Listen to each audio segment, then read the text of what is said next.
படம் பார்த்து விமர்சனம் சொல்கிற உங்கள் அனைவர்கிட்டையும் ஒரே ஒரு வேண்டுகோள், முடிஞ்ச அளவுக்கு கதையை ரிவீல் பண்ணாமல் நீங்கள் அது மேலே என்ன கருத்து வேணால் வைங்க. சீதக்காதி என்னோட 25வது படம் அமைஞ்சது என் வாழ்வின் பாக்கியம். கல்கி வந்து நான் அவனை ரொம்ப ரசிக்கிறேன். நான் அவனை ஏன்னா அவன் சீன் பண்ணும்போது அவன்கிட்ட ஒரு வியர்டான டைமிங் இருக்குது.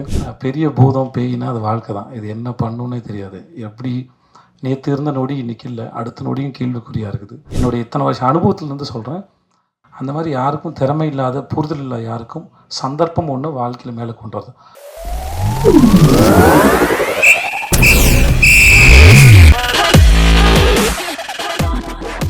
ராமோஜிராவோட அவருடைய இறந்து போனார் கேள்விப்பட்ட போது எனக்கு ரொம்ப வருத்தமாக இருந்தது.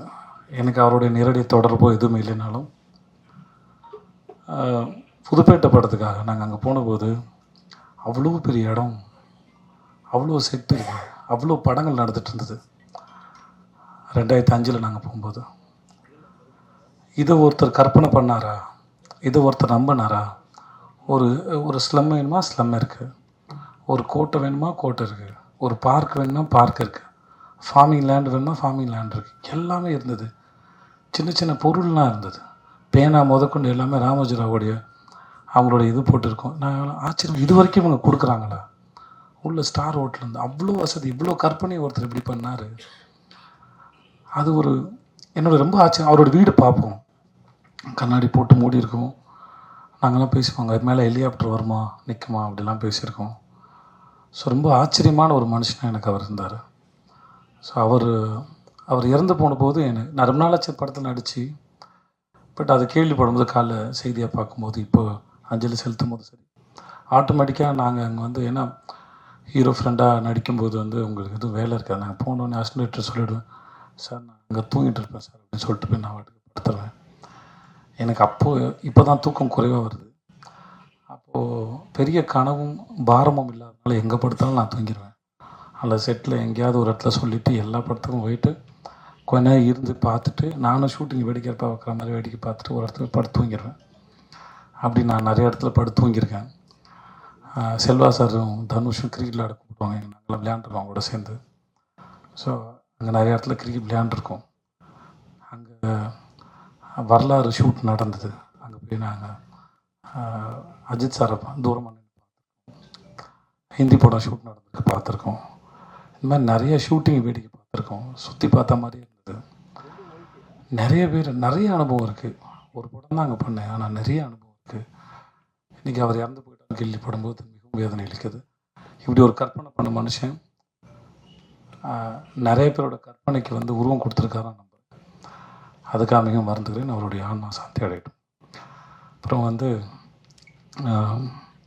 கமிங் டு மகாராஜா, இந்த நித்தில ட்ரெய்லர் வந்த உடனே ஒரு படப்படப்பான போது தெரிஞ்சிருக்கும்.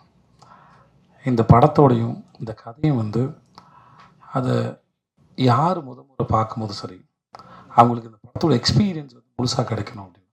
படம் பார்த்துட்டு அதோடைய கருத்து என்னவா வேணா இருக்கலாம் அவங்களுடையது. ஆனால் அவன் சொல்ல வருவது, அவன் உங்களுக்கு சொல்ல வருவதை தாண்டி அவன் உங்களுக்கு ஏற்படுத்த விரும்புகிற அனுபவம்னு ஒன்று இருக்குல்ல, அதுக்கு அவன் ரொம்ப மெனக்கெடுறான். அதை மட்டும்தான் அவன் பொத்தி பாதுகாக்கிறான். இது எதாவது ரிவீல் ஆகிடுமோ அப்படின்னு பயந்துகிட்டே இருந்தான். அதனால் நீங்கள் படம் பார்த்து விமர்சனம் சொல்கிற உங்கள் அனைவர்கிட்டையும் ஒரே ஒரு வேண்டுகோள், முடிஞ்ச அளவுக்கு கதையை ரிவீல் பண்ணாமல் நீங்கள் அது மேலே என்ன கருத்து வேணால் வைங்க. தயவு செஞ்சு கதையை மட்டும் ரிவீல் பண்ண வேணான்னு வேண்டி கேட்டுக்கிறேன். ஓகே தானே உனக்கு? ஸோ அது மட்டும் தான் அவனுக்கு. மற்றபடி அது படம் உங்களுக்கு பிடிச்சிருக்கு பிடிக்கல எதுவாக இருந்தாலும் என்னுடைய விருப்பம் தான்.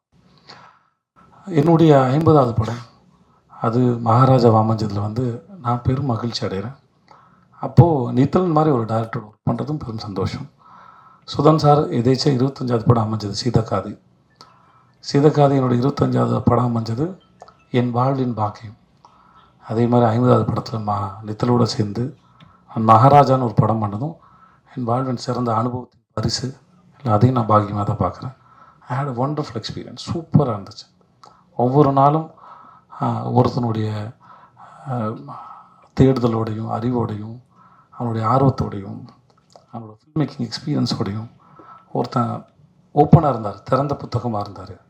கலந்து பேசக்கூடிய அளவுக்கு சேர்ந்து 2 பேரும் சேர்ந்து ஒரு விஷயத்தை கண்டுபிடிக்கிறோம் ஒரு சீனில். நான், அவர், கேமராமேனு கோ ஆக்டர்ஸ் எல்லாருமே சேர்ந்து. அந்த அனுபவம் ஒரு ப்ராசஸ், ஒரு விஷயத்தை தேடும்போது, ஒரு கூட்டமாக சேர்ந்து தேடும்போது கிடைக்கிற அனுபவம் இருக்கு இல்லையா, அது மிக அற்புதமானது. அதை வந்து பல முறை நான் நித்தினோட ஒர்க் பண்ணும்போது, என்னுடைய கோ ஆக்டர்ஸ் எல்லாரோட ஒர்க் பண்ணும்போது அதை அனுபவித்தேன். It was a fantastic experience. Thanks so much Nithin for that. June 14 வருது. உங்கள் எல்லாருக்கும் அந்த படம் பிடிக்கும் நினைக்கிறேன். மற்றபடி என்னோடய படத்தில் நடித்த நட்டிஸாக இருக்கட்டும், மம்தா, அபிராம் மேடமாக இருக்கட்டும், அந்த அண்ணன் கல்கியாக இருக்கட்டும், அந்த வினோத் சாகர். கல்கி எனக்கு இந்த படத்தில் தான் தெரியும். வினோத் ஆரஞ்சு மட்டையில் நான் விரும்பி கேட்ட நடிகை. எனக்கு இந்த மாதிரி ஒருத்தர் தான் நல்லாயிருக்கும் சொல்லிட்டு அப்போதுலேருந்து பழக்கம். ஸோ கல்கி வந்து நான் அவனை ரொம்ப ரசிக்கிறேன். நான் அவனை, ஏன்னா அவன் சீன் பண்ணும்போது அவன்கிட்ட ஒரு வியர்டான டைமிங் இருக்குது. ரொம்ப நல்ல நடிகன். எதிர்காலத்தில் மிக சிறந்த நம்புகிறேன். அவன்கிட்ட நிறைய இருக்குது எக்ஸ்ப்ரெஸ் பண்ணுறதுக்கு. சிறந்த சந்தர்ப்பம் அமைஞ்சு நல்ல பெரிய ஆக்டர் வரதுக்கு. உட்காருங்க சார்.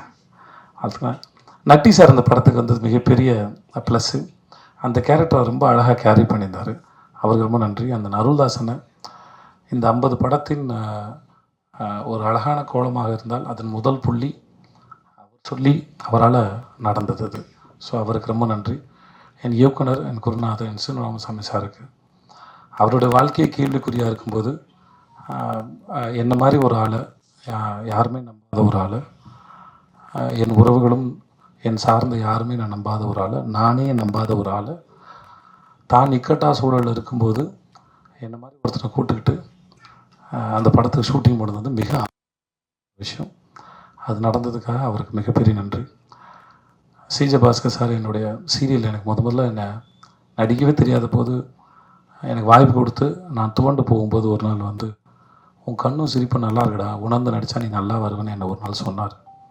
ஸோ நிறைய பேர் எனக்கு உதவி பண்ணியிருக்காங்க, நிறைய பேர் சொல்லி கொடுத்துருக்காங்க. சின்ன சின்ன விஷயம். இந்த 50 படங்கிறது ஒரு மாலையாக இருந்தால் அது ஒவ்வொரு மணியும் இங்கே இருக்கிற அத்தனை பேராலையும் கோர்க்கப்பட்டது. அது ப்ரெஸ்ஸு, மீடியா, நண்பர்கள், படங்கள், இயக்குநர்கள், எல்லாராலையும், எல்லார்கிட்டேருந்து நான் ஏதோ ஒன்று கற்றுக்கேன். அது என் மேலே வைக்கிற விமர்சனமோ பாராட்டோ திட்டோ எதுவாக இருந்தாலும் என்னை அது யோசிக்க தான் வச்சது. நம்மளை யோசிக்க வைக்கிற எந்த விஷயமும் நம்மளை முன்னெடுத்து தான் கொண்டு போகுங்கிறது நான் அறிந்து உணர்ந்த உண்மை. ஸோ இந்த 50 படமாக என் கூட இருந்த, எனக்காக பேசின, இல்லை என்னை திட்டி என்னை உணரணுங்கிறதுக்காக சொல்ல வச்சதாக இருக்கலாம், இது மாதிரி கடுமையான விமர்சனமாக இருக்கலாம், பாராட்டாக இருக்கலாம், நான் எல்லாத்தையும் சமமாக பார்க்கிறேன். அதை கொடுத்து உங்கள் அத்தனை பேருக்கு மிகப்பெரிய நன்றி. Thank you so much. Mamta, Abirami and Philomin, boys மணிகண்டே, சாரி. நான் வந்து துபாயில் இருக்கும்போது 2 படத்துக்கு ஃபோட்டோ அனுப்பினேன். ஏதோ சும்மா கூட்டாம்போக்கில் சினிமாவில் ரொம்ப சுலபமாக தெரியுது நடிகர் ஆயிடலாம் அப்படிங்கிற ஒரு எண்ணம் அப்படின்னு நான் நினைக்கிறேன். ஆனால் துபாய் வேலை தேடும்போது நான் ஒரு வருஷம் ஜிம்முக்கெலாம் போய் கொஞ்சம் ஒல்லியெலாம் நல்லா ஒல்லியாக இருப்பேன். அது இப்போது 5 ஸ்டார் படத்துக்கும் பாய்ஸ் படத்துக்கும் ஆர்டிஸ்ட் தேடுறான்றப்போ 2 படத்துக்கு நான் ஃபோட்டோ அனுப்பியிருந்தேன். நான் அங்கேருந்து அனுப்பியிருந்தேன் ஒரு ஃபோட்டோ. நான் சித்தார்த் சார் சந்திக்கும் போது அதை சொல்லியிருக்கேன். மணிக்கிட்ட சொல்லியிருக்கேன்னு நினைக்கிறேன், தெரியல, சொன்னால் தெரியல. அப்புறம் மணியை வந்து என் ஃப்ரெண்டு கடை, அங்கே மது கடைன்னு ஒன்று இருக்குது, அந்த வாத்தியார் தோட்டம் கார்னர், அங்கே ரொம்ப நாள் காலேஜ் படிக்கும் பொழுது அவன் ஃப்ரெண்டு கடை, ஸ்டேஷனரி கடை, அங்கே போய் நாங்கள் நின்றுருக்கோம். பல முறை மணியை பார்த்துருக்கேன். இந்த பையன் பாய்ஸ் நடிச்ச பையன் தான் அப்படின்னு பார்த்துருக்கேன். ஒரு நாள் எதேச்சியாக பார்த்த ஒரு இன்டர்வியூ, எனக்கு என்னமோ ஒருத்தன் வந்து இனிமேல் இந்த வாழ்க்கை எவ்வளோ பயமுறுத்தினாலும் நான் பயப்பட மாட்டேன்டா அப்படின்னு ஒருத்தன் ரியலைஸ் பண்ண மாதிரி இருந்தது அந்த இன்டர்வியூ. பெரிய பூதம் பேயினா அது வாழ்க்கை தான், இது என்ன பண்ணுன்னே தெரியாது. எப்படி நேற்று இருந்த நொடி இன்றைக்கி இல்லை, அடுத்த நொடியும் கேள்விக்குறியாக இருக்குது. ஸோ அதில் ஆச்சரியம் நடக்குமா இல்லை ஏதாவது நடக்குமா, பயமுறுத்துமான்னு கூட தெரியாது. அப்படி இனிமேல் அந்த இன்டர்வியூ பார்க்கும்போது எனக்கு இருந்த ஃபீல் வந்து நான் ரொம்ப அட்ராக்டிவாக இருந்தது. ஒருத்தர் உட்காந்து கண்ணாடி போட்டுட்டு பேசினது, வீட்டில் அம்மா சமைச்சு, இந்த வாழ்க்கை ரொம்ப அழகாக. இப்போயோட தென்கட்சி கோ சுவாமிநாதன் அவருடைய கதை ஏதோ கேட்ட மாதிரி ஒரு ஞாபகம். நண்பர் ஒருத்தர், அது அரைகுறையாக தான் ஞாபகத்தில் இருக்குது, பட் மழை பெய்யும்போது உட்காந்து பக்கோடா சாப்பிட்றது பிடிக்கும். அப்புறம் வேலையெல்லாம் முடிஞ்சு ரிட்டையர் ஆனதுக்கப்புறம் இப்பயும் அவர் மழை பெய்யும்போது உட்காந்து பக்கோடா சாப்பிடுவார்ன்றபோது அது எவ்வளோ அழகாக வாழ்க்கையை சாதாரணமாக எடுத்துக்கிறது இல்லை, அது வந்து இட் வாஸ் பியூட்டிஃபுல். நான் அந்த மாதிரி மழை பெய்யும்போது பக்கோடா சாப்பிட்ற ஒரு ஆளாக தான் அந்த திருநெல்வேலி மணிகண்டன் பார்த்தேன். எனக்கு அது ரொம்ப பிடிச்சிருந்தது. நான் உதவி பண்ணணும் இல்லை காப்பாற்றணுன்ற எந்த எண்ணமும் கிடையாது. அதனால் அந்த ஸ்டேட்மெண்ட்டில் ஒரு ரொம்ப இன்ட்ரெஸ்டிங்கான பர்சனாலிட்டியாக இருந்தாப்புல. அதனால நான் நித்தில்டன் சொன்னேன் நான். ஏன்னா திறமை இல்லாத யாரும் வாய்ப்பு கொடுத்து வளர்க்கவே முடியாது. அதை நான் நம்புகிறேன். நான் அந்த மாதிரி ட்ரை பண்ணி தோற்றும் போயிருக்கேன் நிறைய பேருக்கு. ஸோ அதனால் என்னுடைய இத்தனை வருஷம் அனுபவத்துலேருந்து சொல்கிறேன், அந்த மாதிரி யாருக்கும் திறமை இல்லாத புரிதல் இல்லாத யாருக்கும் சந்தர்ப்பம் ஒன்று வாழ்க்கையில் மேலே கொண்டு வரது.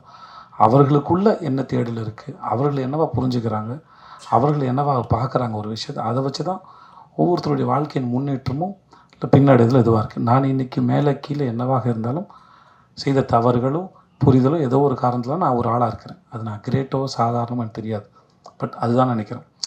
ஸோ மணிகண்டனை பொறுத்த வரைக்கும் அவரோட புரிதல் வந்து என்னை ரொம்ப அட்ராக்ட் பண்ணிச்சு வாழ்க்கையில்.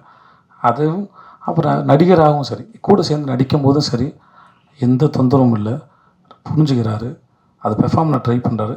இந்த பயம் மரியாதை இல்லை கன்ஃபியூஷன்ஸ் நடுக்கும் இது எதுவுமே அவருக்கு நடிக்கும் போதெல்லாம் இல்லை. சூப்பராக ரொம்ப டேரிங்காக கேமராவையும் கூட இருந்த நடிகரையும் கதாபாத்திரத்தையும் இயக்குனரையும் எதிர்கொண்டார். மிக பிரமாதமான நடிகை.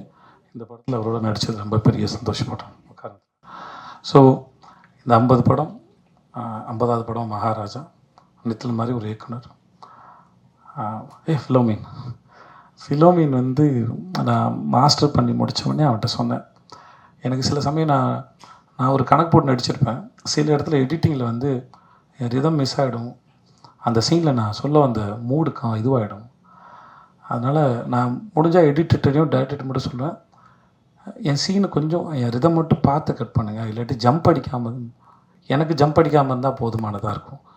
ஸோ மாஸ்டர் பண்ணி முடிச்சோன்னே அவன் செட்டுக்கு ஒரு வந்தான். அப்போ அவன்கிட்ட சொன்னேன், என் சீனை மட்டும் பார்த்து கட் பண்ணுப்பா, எல்லாத்தையும் வைக்கணும்னு அவசியம் இல்லை, உங்களுக்கு எது வேணுமோ வெட்டுங்க, ஆனால் அந்த ரிதம் போகாமல் மட்டும் வெட்டுங்க அப்படின்னு சொல்லி கேட்டுக்கிட்டேன். அது முடிச்சுட்டு அப்போது என்கிட்ட வந்து கேட்டான், ஆனால் நான் வெட்டினது உங்களுக்கு தெரிஞ்சுதான்னு. சத்தியமாக எனக்கு தெரியவே இல்லை, எங்கே கை வச்சான்னு கூட தெரியல என் சீனில். ஸோ அவ்வளோ பிரமாதமான ஒரு டெக்னீஷியன், நித்திலனுடைய நெருங்கிய நண்பன். அதெல்லாம் தாண்டி தொழிலில் ரொம்ப நேர்மையான ஆள். அவங்க டைரக்டர் என்ன சொல்ல வராரு அதை எப்படி கொடுக்கணும். முக்கியமாக சாதாரணமாக ஒரு படத்தை டைரெக்டாக நேரடியாக சொல்லும்போது இருக்கிற கணக்கு வேறு, நாங்கள் த்ரில்லராக சொல்லும்போது இல்லை உங்களுக்கு வேறு ஒரு மூடு க்ரியேட் பண்ணும்போது ஒரு சீனை பார்க்கும்போது சீன் பின்னாடி கம்யூனிகேட் பண்ண போகிற மூடு வேறு, இப்போ நீங்கள் பார்க்கும்போது இருக்கிற மூடு வேறுன்ற ரெண்டுத்தையும் கணக்கு போட்டு வெட்டுறது வந்து அவ்வளோ சாதாரணமான விஷயம் இல்லை. அதை ரொம்ப அழகாக செஞ்சுருக்க ஃபிலிமே. ஸோ உனக்கு என்னோடய வாழ்த்துக்கள். என்னோடய கேமராமேன் அவன் பேர் அருண் புருஷோத்தம் இல்லை, தினேஷ் புருஷோத்தம். சின்ன பையன். டப்பிங் அப்போ அவங்க அம்மாவோட வந்தாங்க. அவங்க அம்மாவுக்கு வந்து அவங்க பையன் மேலே அவ்வளோ பெரிய கனவு இருக்குது, ஆசை இருக்குது. நான் சொன்னேன், உங்கள் பையன் பெரிய அறிவாளி மாதிரி ரொம்ப நல்லா வருவான், அவனோட ஒர்க்கு பார்த்து அவங்க அம்மாவுக்கு பெரிய சந்தோஷமாக இருக்குன்னு நினைக்கிறேன். அவங்க அம்மாவுக்கு திரும்பி நான் சொல்லிக்கிறேன், உங்கள் பையன் பெரிய திறமைசாலி அண்ட் அறிவாளி, அவன் நிஜமாக பெரிய ஆள் வருவான். Dinesh and thank you so much. நான் எங்கள் மியூசிக் டைரக்டர், அவருக்கும் மிக்க நன்றி. டெய்லரோட அவர் கொடுத்த பேக்ரவுண்ட் ஸ்கோர் வந்து நான் ரொம்ப சந்தோஷமாக இருந்தது. ரொம்ப நன்றி அவருக்கும். மிக்க வந்தது எல்லாருக்கும் ரொம்ப நன்றி. தேங்க்யூ.